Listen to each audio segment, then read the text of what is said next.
Savais-tu que 91 des personnes en Amérique du Nord échouaient leur résolution de l'année? Donc oui, seulement 9% des personnes réussissaient. Moi, je trouve ça incroyable comme statistique. Mais pourquoi ça l'arrive? Pourquoi autant de personnes ne sont pas capables de garder leurs promesses envers eux-mêmes? Et d'où vient cette tradition de résolution? Vous voici dans l'ABC de la perte de poids avec Ali Braggs, naturopathe et coach de vie. Ce podcast est destiné aux femmes trop occupées qui souhaitent perdre du poids avec des trucs simples reliés aux thématiques des 3C. Les croyances, les connaissances et les comportements à avoir. Chaque épisode te révélera des astuces simples afin d'arrêter de faire le yo-yo avec la balance et enfin avoir des résultats durables sans acheter des pilules magiques. Let's fucking go, on y va!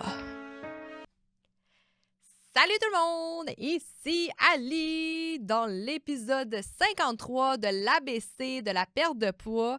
Et aujourd'hui, on va élaborer sur le C sur les croyances envers les résolutions de l'année. Et si je te pose moi la question, qu'est-ce que tu t'es promis cette année? Je trouve ça drôle parce que moi, en ce moment, je tourne cet épisode-là, puis on est en début janvier. Et il y a tellement de personnes qui se disent des résolutions de l'année. On va voir ça sur les réseaux sociaux, on va voir ça à la télé, nos proches vont nous en parler. Mais est-ce qu'ils réussissent vraiment à atteindre leur objectif, hein? Très intéressant cette recherche de dire que seulement 9% des personnes réussissent. Mais pourquoi? Quelle est la différence entre les gens qui réussissent pas et les gens qui réussissent?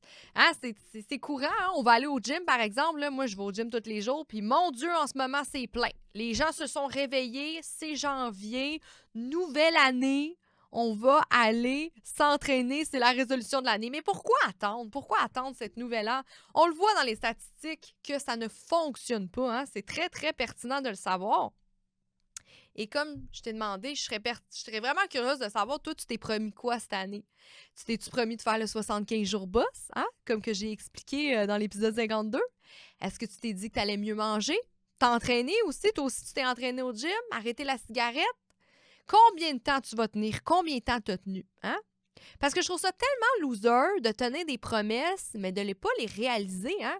Un winner, là, il va peut-être tomber, il va peut-être échouer, mais il va continuer, il va se relever. C'est très important. Hein? C'est pas parce que tu as un échec devant toi, tu as un obstacle qui va dire, ben là, ça y est, je fais plus ma résolution de l'année. Si t'as envie d'arrêter de fumer, mais là, tu as fumé une clope, ben ça l'arrive, c'est pas grave. Lève-toi, continue.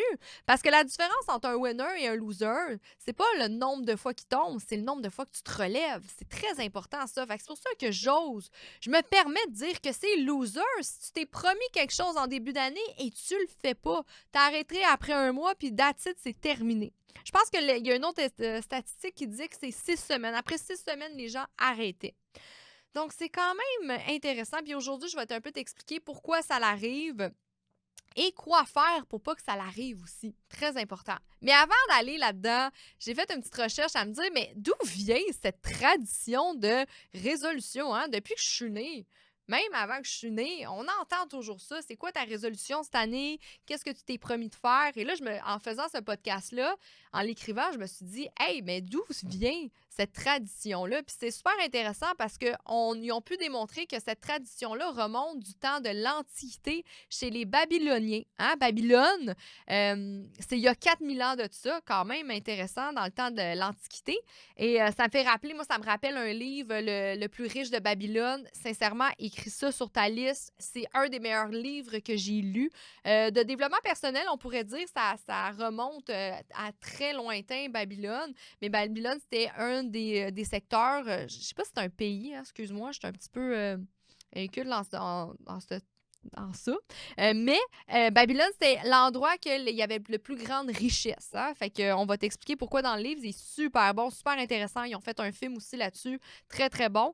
Et en fait, ça vient de là, cette tradition-là de l'Antiquité, de résolution, parce que les résolutions, en fait, étaient promis aux dieux. Fait que ces gens-là, les Babyloniens, donnaient des résolutions aux dieux, ils les promettaient aux dieux, et tout ça dans le but de payer leurs dettes et leur rendre des objets empruntés, par exemple.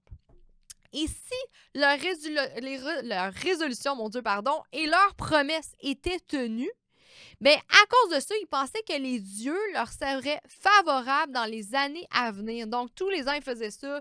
Ils disent, moi, je me promets que je vais faire ça. Mon Dieu, je te dis, mon Dieu, mes dieux, que je vais être une meilleure personne, je vais arrêter de voler. Et en faisant ça, en tenant leur promesse, le Dieu allait rendre ce qu'il voulait. Donc, c'est quand même intéressant de dire ça. Aujourd'hui, c'est clairement plus ça. Le but d'une résolution, c'est de se promettre un objectif et de l'atteindre avant la fin de l'année. Mais est-ce que les gens le font vraiment? Hein? Puis c'est très important de prendre ça au sérieux parce que des fois, les gens prennent ça à la légère. Ah ben moi, je vais mieux manger cette année, puis finalement, après 2 semaines, après 1 mois, après 6 semaines, ben la personne ne le fait plus. Hein? Mais les gens, ils trouvent ça banal. Ah ben non, c'est pas grave, l'année prochaine, au pire. Puis les gens attendent vraiment l'année d'après comme si ça allait changer. Mais pourquoi c'est aussi important de tenir ces engagements-là? Puis je veux vraiment élaborer là-dessus aujourd'hui parce que les gens, ils prennent trop ça à la légère. Et ils comprennent pas comment le fait qu'ils ne tiennent pas leur engagement envers eux-mêmes, comment c'est loser, ça vient jouer sur leur crédibilité et aussi sur leur confiance en eux. Combien de fois je l'ai dit dans des podcasts à des clients, ouvertement, que si tous les jours tu te promets des choses que tu ne fais pas, mais tu vas avoir de moins en moins confiance en toi. C'est comme si tu promettais toujours quelque chose à ta sœur, puis à chaque fois, tu le faisais pas.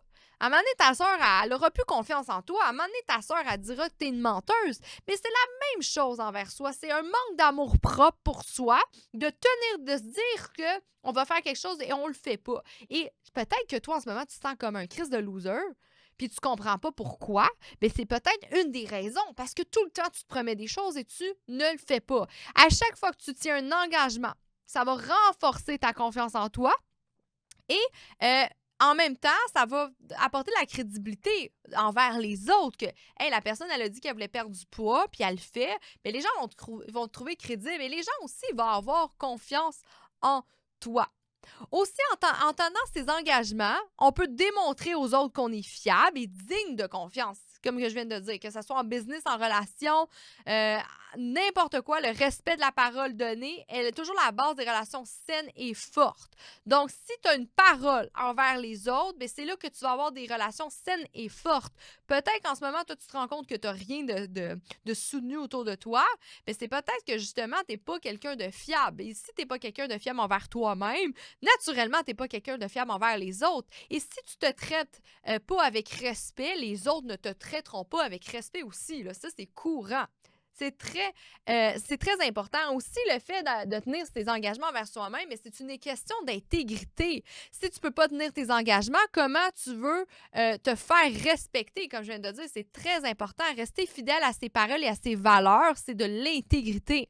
Même quand c'est difficile, même quand on tombe, même quand il y a des obstacles, même quand il y a des détours, il faut rester fidèle envers nous-mêmes et envers les autres. C'est très, très important.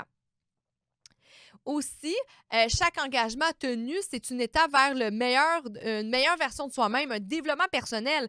Hey, combien de livres tu dois lire sur le développement personnel, mais tu n'es même pas capable de tenir un engagement envers toi-même? Ça fait partie de notre développement personnel, de tenir nos promesses, d'avancer un step à la fois, de continuer même si c'est difficile, de rester résilient aussi. Ça fait partie du développement personnel. Donc, on s'en fout des livres que tu peux lire. Si tu n'es même pas capable de faire ça, oublie ton développement. Puis c'est comme un muscle. Plus que tu l'exerces et plus qu'il va devenir fort et plus que ça va être facile.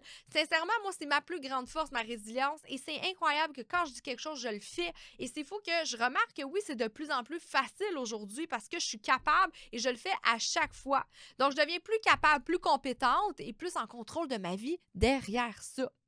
Ça va créer aussi un impact positif. Donc, naturellement, si tu ne tiens pas tes engagements envers toi-même, ça va créer un impact négatif, mais un impact positif si tu tiens tes engagements, surtout ceux qui sont liés envers ta mission de vie, envers ta santé, afin de créer un impact positif autour de toi. Combien de fois je l'ai dit que on crée de l'énergie, on attraque l'énergie qu'on a autour de nous. Donc, si c'est toujours de l'échec, de la négativité, des obstacles, c'est sûr que les autres autour de toi ne voudront pas naviguer dans ton énergie et tu n'auras pas un impact positif comme tu le voudrais. Donc, naturellement, tenir tes engagements va faire que tu vas contribuer au bien-être général de ta vie. Les engagements tenus aussi mènent à la réussite parce que chaque petit engagement respecté te rapproche vers un plus grand objectif. C'est construire un rêve brique par brique, en fait. Hein? C'est très important. Puis, tu sais, j'aime ça le dire. Si tu n'es pas capable de tenir un engagement, mais engage-toi pas. Si toi, cette année, tu as un moment difficile, tu startes l'année vraiment par en arrière, tu as eu des obstacles, puis tu es comme « je le file pas », ben tu le dis pas, puis c'est tout. C'est beaucoup moins loser de pas se mettre des engagements, puis rester neutre que se mettre des engagements et pas le faire, on s'entend. Donc ça, c'est très, très important. Puis je trouve que aussi en tant que femme, on est toutes des femmes en ce moment, c'est très important en tant que femme de tenir nos engagements parce que ça nous positionne comme une modèle à suivre. Hein? J'ai fait un podcast là-dessus sur l'importance d'être une femme leader. Il faut montrer l'exemple, il faut encourager les autres femmes à faire pareil que nous autour de nous, monkey see, monkey do. C'est très, très important. Donc, si tu dis des choses puis tu le fais pas, ben tes parents te voient, tes enfants te voient, ton conjoint ou conjointe te voit. Donc, tu n'es pas un modèle pour les autres à chaque fois que tu fais ça. En plus, les engagements non tenus peuvent mener à des regrets. Puis ça, des regrets, là, c'est pas le fun à vivre, là. Toujours te demander, OK, mais si je l'aurais fait, puis si ça, puis ça peut créer de l'anxiété, de l'angoisse. C'est pas plaisant, là. Et finalement, ça peut vraiment... Finalement, tenir tes engagements contribue à un épanouissement personnel, hein? Parce qu'on se sent tellement accompli, on se sent tellement fière et heureuse quand on a réalisé quelque chose. Puis ça, c'est un truc que je donne, tu sais, mets-toi pas des steps trop difficiles, hein? Parce que si tu l'échoues, tu vas pas être fière de toi, tu vas pas te sentir accompli, tu vas te sentir comme une loser. Donc, mets pas ça trop difficile ou mets-en pas. Maintenant que j'ai dit pourquoi c'est important de garder ses engagements, ses résolutions de l'année, je vais te dire pourquoi les gens échouent. C'est très important de le comprendre, ça. Pourquoi il y a des gens qui échouent? Puis par la suite, je vais y aller comment faire pour ne pas échouer. Tu vas voir, ça se complète beaucoup. C'est un peu de la répétition, mais c'est pour que ça soit clair. C'est pour ça que je l'ai défini en 2 parties. Mais il y a beaucoup de gens qui se fixent des objectifs parce que c'est une tradition qui vient de Babylone. Mais qu'en fait, ils se mettent cette tradition-là parce que tout le monde le fait. Fait qu'ils n'ont pas vraiment de raison, ils ont pas une passion en ça, ils sont pas voués à ça, puis c'est pour ça que c'est voué à l'échec, en fait. Hein? Puis ça, on va aller aussi, retour à l'épisode 1. Si tu n'as pas écouté mon épisode 1, là, va l'écouter, c'est un de mes plus populaires, la création d'identité, en fait, épisode 1. Souvent, les gens vont mettre un objectif pour aller vers il va mettre une résolution pour aller vers un objectif, mais l'objectif derrière ça, c'est pas... Le but, c'est pas de perdre 20 livres. Le but, c'est de devenir une femme en santé. Donc, ils vont pas vraiment chercher la vraie raison du pourquoi. Puis c'est souvent pour ça que les gens, ils sont pas capables de perdre du poids, sont pas capables d'arrêter de fumer. C'est qu'ils se disent « Ah, ben je vais arrêter de fumer. » Oui, mais pourquoi? Puis ça, c'est un exercice que je fais dans le programme Thinky Fit avec mes clientes. On fait l'exercice du 5 why pour vraiment aller travailler. Mais pourquoi tu es ici? Pourquoi tu me parles aujourd'hui? Puis c'est pas juste pour rentrer dans ton bikini, là. Oui, c'est une raison, mais c'est pas la raison. Donc ça, c'est une chose de pourquoi les gens échouent. Ils se posent pas vraiment à réflexion de ce qu'ils veulent atteindre, pourquoi ils veulent atteindre. Ils regardent juste ça facile, moi je veux perdre 10 livres, mais ils vont pas plus creuser derrière tout ça. Hein? Donc, c'est très courant, ce problème-là. Puis aussi, les gens ne sont pas assez précis. Hein? Donc, c'est pour ça qu'on parle de la création d'identité. Puis, pour comprendre ce point-là, sincèrement, va écouter mon épisode 1, tu vas mieux comprendre. Aussi, les gens, ils manquent de planification. Ils vont dire, exemple, tu sais, là, j'ai parlé du 75 jours boss. Les gens vont dire, OK, ben, je vais le faire, mais ils ne planifient pas. Moi, avant de planifier ce défi-là, j'ai regardé mon agenda, j'ai regardé qu'est-ce qui se passe. Je ne vais pas me marier tout de suite. Il n'y a pas quelqu'un qui va se marier. Fait que je sais que j'ai pas de soirée qui fait en sorte que ça va être voué à l'échec. Hein? Donc, c'est très important, ça, la planification. Hein? C'est un peu comme quand tu pars en voyage, mais tu sais pas où tu t'en vas, ben c'est pas bon. Il faut que tu saches où tu t'en vas, pourquoi tu fais ces résolutions-là. Ça doit être décomposé avec des objectifs en étapes concrètes, planifiées, comment et quand tu vas les atteindre. C'est très, très important, ça. Donc ça, on fait on fait la roue inverse. On s'en va à l'objectif, OK, mais comment je fais pour me rendre jusque-là? Puis ça, c'est très important, puis c'est ça qu'on fait aussi avec les clientes. Mais il faut de la planification. Tu peux pas toujours dire, OK, je vais arrêter de fumer, tout. Non! C'est quoi tes remèdes à arrêter de fumer, par exemple? C'est quoi ton remède à perdre 10 livres, à être une femme en santé? Très, très important. Aussi, les gens, ils échouent parce que ils pensent à la motivation. Hein? Il y a toujours l'effet de motivation initiale. au début, on est tous motivés, hein, entre guillemets, puis à un moment donné, pouf, on n'est plus motivé, on comprend pas pourquoi. La réalité derrière ça, c'est que la motivation, c'est la bullshit. La motivation, ça n'existe pas, puis ça, c'est l'épisode 2, hein, ça suit très bien. C'est pas pour rien que c'est les premiers épisodes, parce que moi, ça fait partie de créer des nouvelles habitudes. Le comportement humain, c'est quelque chose qui me motive beaucoup. Et la motivation, bien sûr, il existe la motivation intrinsèque et extrinsèque, mais la motivation, c'est la bullshit. Et qu'est-ce qui est bon? C'est la discipline. Donc, c'est très, très important d'aller sur la discipline. Et comment créer une discipline? Ce sont avec des bonnes habitudes. Donc, j'explique tout ça. Tous mes premiers podcasts, les premiers épisodes, si tu ne les as pas écoutés, va les écouter, ils sont excellents. J'explique ça vraiment en détail, mais les gens ne réussissent pas à cause de la motivation. Ils attendent la motivation comme si ça allait tomber du ciel. Mais la réalité derrière ça, c'est que la motivation, ça n'existe pas.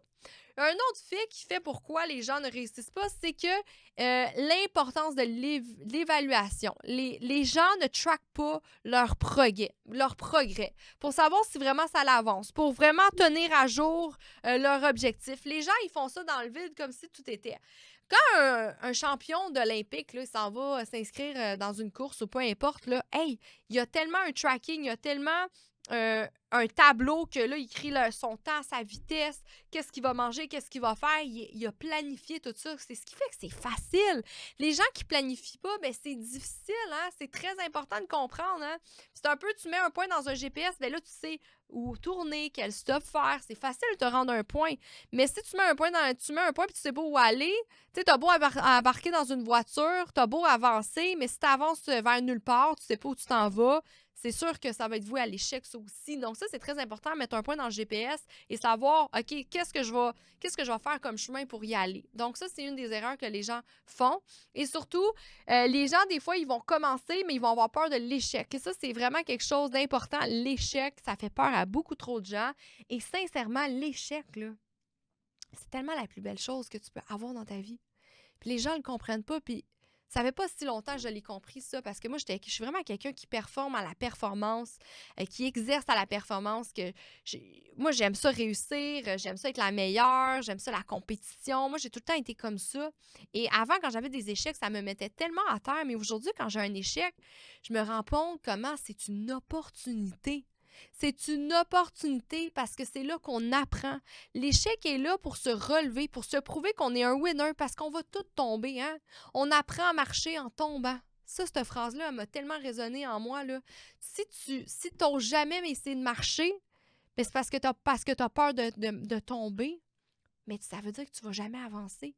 Tu ne vas jamais essayer de faire le grand pas. Tu ne vas jamais essayer de faire le grand saut. C'est très important que si tu n'échoues jamais, c'est que tu vas jamais tenter rien d'assez grand, en fait.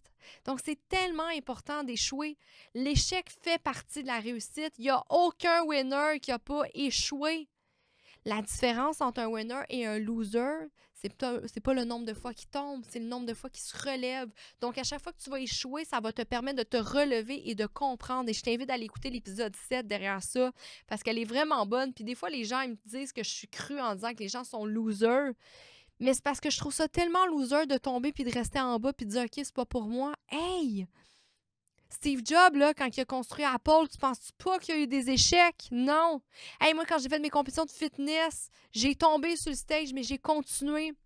Je me suis tellement fourrée de fois dans ma vie avant d'être là aujourd'hui. Nombre de fois de gens qui m'ont découragée, qui me disent que j'étais pas bonne, que je manquais de connaissances, qu'il y avait trop de gens comme moi, que ça allait pas marcher. Puis check, aujourd'hui, moi, j'ai créé ma vie de rêve, mais c'est grâce à ces échecs-là. Donc, je t'encourage à avoir des échecs. Puis ça, c'est une des erreurs de pourquoi les gens, ils réussissent pas leur résolution parce qu'ils ont peur de l'échec, ils tombent, puis c'est terminé. Non! T'as envie d'arrêter de fumer? Ben c'est correct, t'as fumé une cigarette, mais continue. Moi, en désintox, là, quand j'étais allée, là, j'ai rechuté, j'étais allée reconsommer. Après, c'est arrivé. Au début, je me tapais sur la tête, mais je me disais, non, OK, tu te relèves, ça va arriver. Puis aujourd'hui, je suis clean à 100% depuis plus de 2 ans. Donc, c'est malade derrière ça. Il faut que tu le comprennes.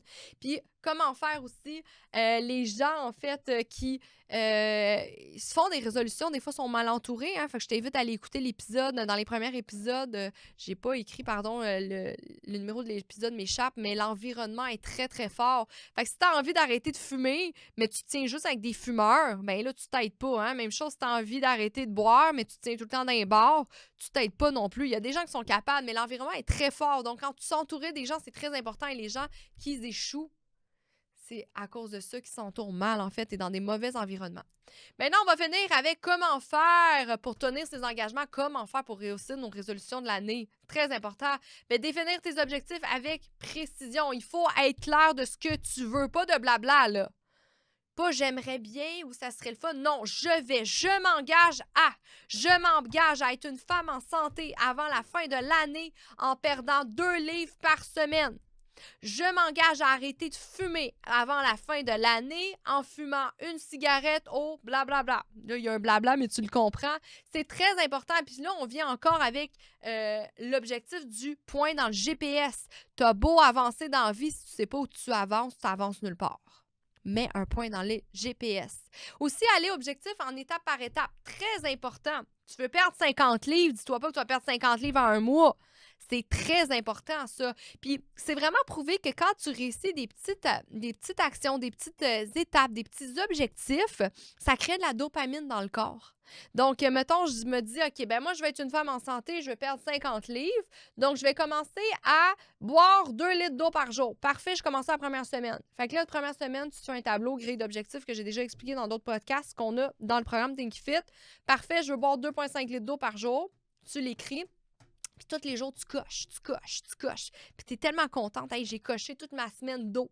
Puis ça te crée de la dopamine. Et la dopamine, c'est ça, en fait, qui te crée de la motivation, entre guillemets. C'est très important. Donc après, OK, j'ai bu de l'eau. Ben là, je vais commencer à faire des marches après le souper, 2e semaine. Parfait, on l'écrit. Tu l'écris, tu tracks ça. Tu coches. Hey, je te jure, ça va t'apporter, là. Ça va t'apporter de la dopamine, ça va t'apporter un bien fou, de la confiance en toi. Tu vas te sentir plus belle, tu vas te sentir en forme juste en faisant ça. Fait que des petites étapes, des petits objectifs, c'est super bon. Naturellement, l'organisation, la planification, sans plan, sans planifier, c'est sûr que tu vas échouer. Fait que tu dois t'organiser, créer un plan d'action, mettre des rappels, utiliser des applications, t'engager un coach. Peu importe ta façon de t'organiser, avoir un agenda, c'est très, très important. Faut pas que tu oublies aussi que la discipline et la consistance, c'est ça qui va aider. La motivation, c'est bien, mais ça va puis ça vient. Hein? La clé, c'est la discipline. Même les jours où tu n'en as pas envie, tiens bon, parce que c'est la régularité qui se transforme en effort et en réussite par la suite. C'est très, très important. Faut surmonter les obstacles un peu aussi. C'est comme ça qu'on réussit. Parce que tu vas en avoir des obstacles. Des fois, tu vas te dire, OK, je me rends à telle adresse, le point dans le GPS. Mais des fois, il y a, le chemin il est en construction, il y a un trou. Je dois faire un petit détour. Je dois aller à droite au lieu d'à gauche. Je dois revenir un petit peu en arrière. Je dois revenir. Mais c'est normal. Ça fait partie de la vie. Donc, tu dois apprendre de ça, de ces obstacles-là et comprendre, OK, c'est pas grave. Je fais un petit demi-tour, mais je sais pareil, il est où le point dans le GPS. Je sais dans quelle direction je m'en vais. Je fais juste continuer. C'est très, très important et surtout, on reste flexible et adaptable, c'est ça le mot. C'est une des meilleures qualités, les gens qui sont adaptables à n'importe quelle situation. Il y a beau pleuvoir, il y a beau neiger, t'as beau avoir oublié ton lunch, t'as beau avoir fumé. On s'adapte à n'importe quelle situation. Très, très important. La vie est objective. La vie, il y a toujours des choses qui se passent qu'on peut pas... On peut pas deviner. On peut pas deviner ce qui va arriver dans 10 minutes. On peut pas deviner ce qui arrive demain. Donc, c'est normal que des fois, il y a des imprévus. Et si tu t'adaptes à n'importe quelle situation, je te jure que c'est la meilleure qualité, que tu vas avoir. La flexibilité, c'est vraiment une force. C'est la meilleure force que n'importe quel humain peut avoir parce que tu peux alors réaliser tous les objectifs que tu veux dans n'importe quelle situation.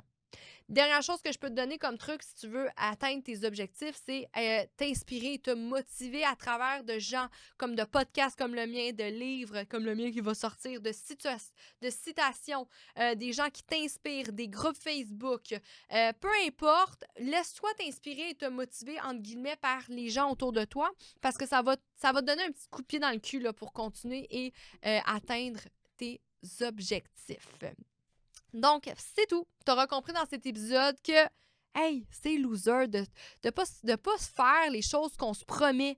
Même si t'échoues, c'est pas grave, relève-toi. T'as toute l'année pour réaliser ton objectif, hein? C'est très important. Puis on a compris que les résolutions de l'année, c'est un petit peu là, de la gamique. Tu peux commencer n'importe quand dans l'année, c'est très important. Et surtout, c'est très important de tenir tes promesses envers toi-même. N'hésite pas de laisser un commentaire sur mon podcast, afin d'augmenter ma cote. Ça me fait tellement plaisir quand je vois juste un commentaire ou un like parce que ça augmente ma cote. Puis je sais pas si tu le sais, mais je suis dans les top 200 au monde dans la santé. Moi, je trouve ça incroyable. En francophonie, c'est pas en francophonie, c'est au monde. J'ai su ça récemment. J'étais vraiment fière de moi. Ça me donne envie de continuer. Ça me donne envie de tout ce que j'apprends en ce moment dans mes cours ou dans mon développement personnel par mes autres coachs. Ben, je les partage gratuitement ici à toi. Fait que s'il te plaît, un petit like, un petit commentaire, ça va toujours me faire plaisir. On se retrouve la semaine prochaine avec un sujet, j'adore, j'en viens pas, j'ai pas parlé de ça déjà, j'en ai parlé, je l'ai frôlé un petit peu, mais c'est un sujet que j'adore en parlant de la chance. Ça n'existe pas. Je veux vraiment faire un épisode là-dessus parce que je suis tellement tannée d'entendre les gens me dire « Ali, t'es tellement chanceuse. Ah, tu t'en vas 2 mois en Floride. Ah, Ali, t'es tellement chanceuse. Là, toi, tu fais une job que t'aimes. » Je suis écœurée d'entendre ça. Puis c'est pour ça que je veux faire un podcast sur le sujet en disant comment que la chance, ça n'existe pas et c'est loser de... les personnes qui disent ça, toi aussi, là, c'est vraiment loser. Puis il va falloir que tu leur fasses écouter cet épisode-là pour qu'ils comprennent et qu'ils changent leur perception envers la chance. On se retrouve la semaine prochaine. Merci, ma femme en santé. Bye!